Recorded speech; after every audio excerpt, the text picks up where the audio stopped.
accounting សេចក្តីសុខរបស់មនុស្សយើងម្នាក់ៗវាមិនមែនកើតចេញតតែពេលដែលយើងមានគ្រប់យ៉ាងនោះទេក៏ប៉ុន្តែវាអាចកើតចេញពីការដែលយើងចេះឆ្លៀតបង្កើតវានៅក្នុងស្ថានភាពដែលយើងកំពុងមាន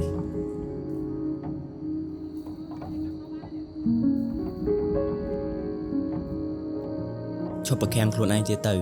ដល់ពេលដែលយើងចេញទៅមើលពិភពលោកខាងក្រៅខ្លះហើយ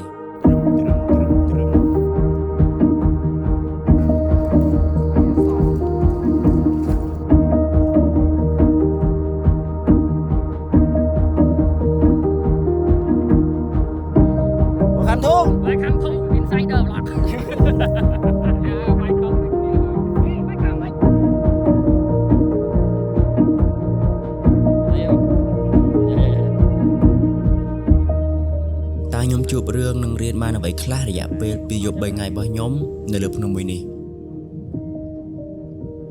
ហើយដំណើររបស់ខ្ញុំមួយនេះដែរវាអាចកើតឡើងបានដោយសារ Black Shark Cambodia បន្ថែមនៅក្នុងវីដេអូ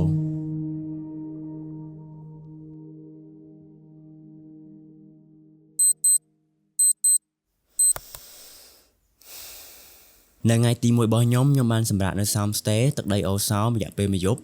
ដើម្បីរៀបចំនិងធ្វើដំណើរចេញនៅថ្ងៃស្អែក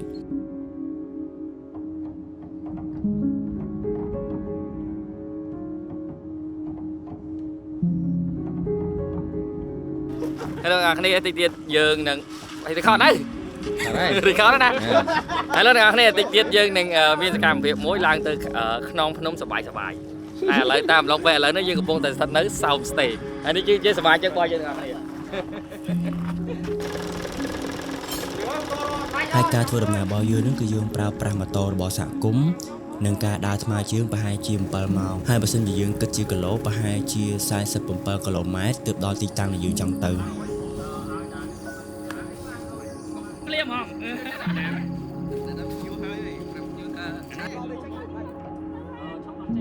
ការធ្វើដំណើររបស់យើងនឹងវាពិបាកខ្លាំងមែនទែនពិបាកខ្លាំងជាងការគិតរបស់ខ្ញុំទៅទៀតដោយសារតែយើងត្រូវប្រើកម្លាំងច្រើនមែនទែន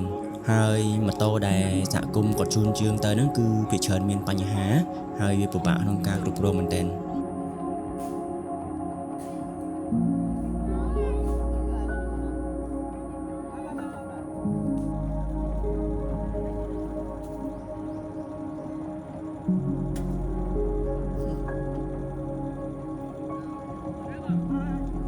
មេវរៈច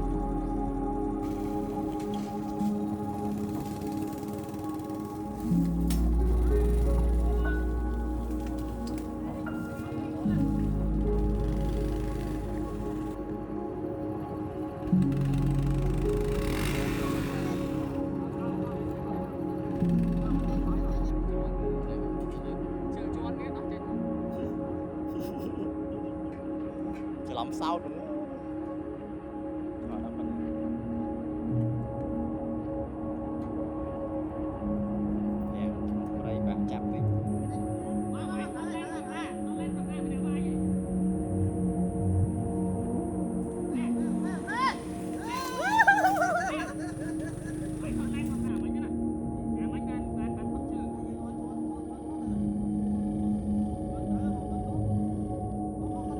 មើលខ្លាំងមកមើលតែមក3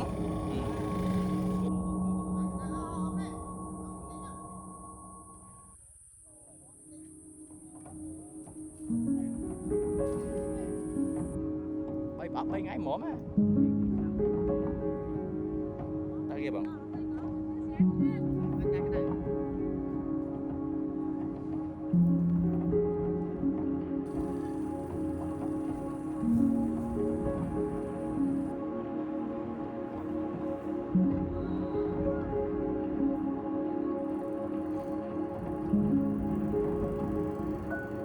Ôi ôi. Wow. Đây bắt nó bị ăn.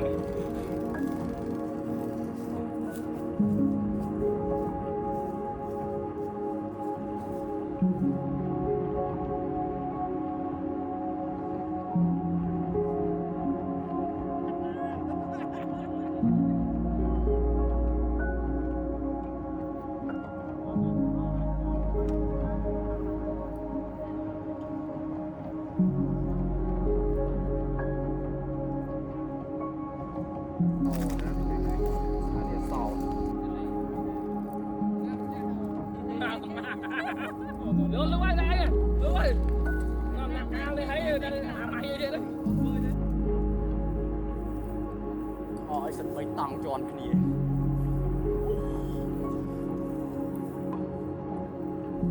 ខ្ញុំកូនខ្ញុំធំហើយកូនខ្ញុំមើលវីដេអូហ្នឹង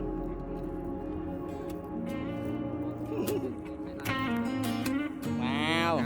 មើលតែអាវពាក់ហ្នឹងអាវហ្នឹង 1500 ណាតែទីបំផុតទោះបីជាពិបាកមិនក៏ដោយក៏យើងបានទៅដល់គោលដៅរបស់យើងយ៉ាងមានសមត្ថភាព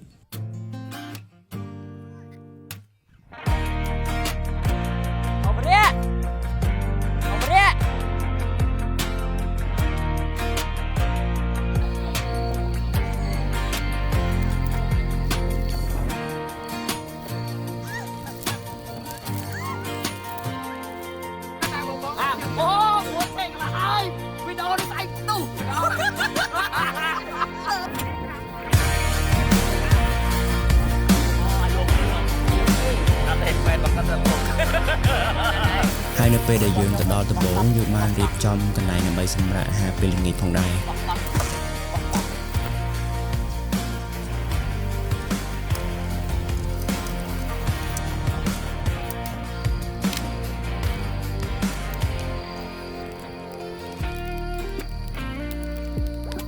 ហើយនៅលើខ្នងដែលយើងសម្រាកនៅពេលយប់ហ្នឹងគឺសហគមន៍ហៅថាខ្នងវាលជ្រូក100ដែលពេលយប់គឺវាមានភាពត្រជាក់មែនទែន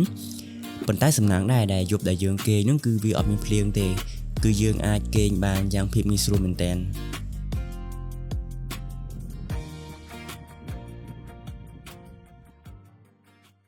ហើយព្រឹកស្អែកយើងបានធ្វើដំណើរបន្តទៅកាន់ខ្នងមួយទៀតដែលសហគមន៍គាត់ហៅខ្នងថាជាខ្នងសบายៗដែលជាគោលដៅរបស់យើងតែម្ដង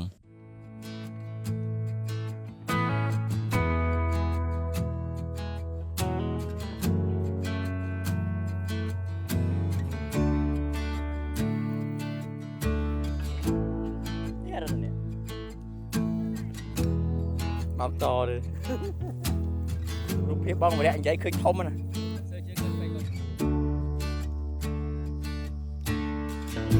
នៅទីនោះមានភាពស្រស់ស្អាតមែនទែនហើយបរិយាកាសក៏ល្អដែរតែខ្ញុំគិតថាបើសិនជាយើងមកចំខែដែលមានភ្លៀងខ្ញុំគិតថាយើងនឹងអាចមើលឃើញស្មៅដែលមានពណ៌បៃតងស្អាតជាងនេះ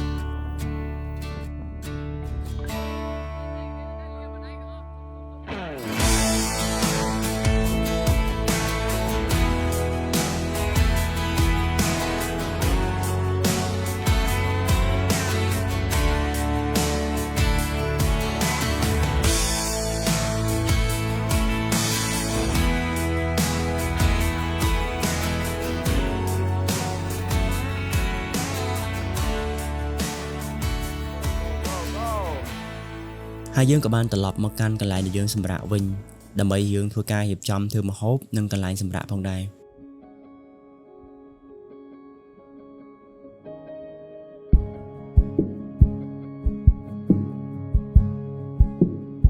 ហើយការធ្វើដំណើររបស់ខ្ញុំមួយនេះខ្ញុំបានធ្វើការតាមដានជាក់លាក់មែនទែនជាមួយទៅនឹងនាឡិកាឆ្លាតវៃមួយរបស់ Black Shark ម៉ាក GS3 Ultra មួយនេះGS3 Ultra វាបានធ្វើការរស់នៅជាមួយខ្ញុំរយៈពេល2ថ្ងៃដែលវាអត់បារម្ភរឿងថ្មនោះទេជាមួយទៅនឹងការប្រើប្រាស់ GPS តាំងពីការចាប់ផ្ដើមរហូតទៅដល់ការបញ្ចប់តែម្ដង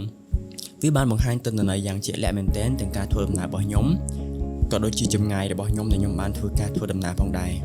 GS3 Ultra របស់ Black Shark គឺវាមានភាពធន់រឹងមាំមែនទែនដែលវាអាចរស់នៅជាមួយខ្ញុំដែលអត់បញ្ហាហើយខ្ញុំក៏អត់បារម្ភជាមួយទៅនឹងការខូចខាតឬក៏បែកបាក់ផងដែរដែលរូបរាងរបស់វាគឺតាន់មែនទែន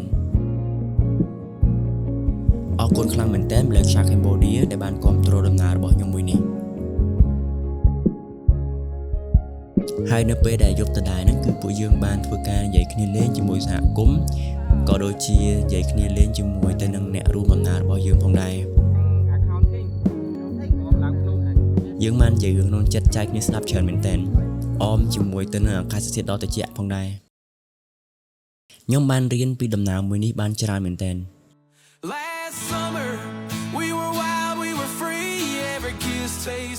ការផ្ដាច់ពីភាពអ៊ូអរការរស់នៅបែបស្ងប់ស្ងាត់ស្គាល់មនុស្សថ្មីនិងទំនាក់ទំនងល្អហើយអ្វីដែលពិសេសបំផុតនោះគឺការព្យាបាលផ្លូវចិត្តមួយដ៏ល្អផងដែរ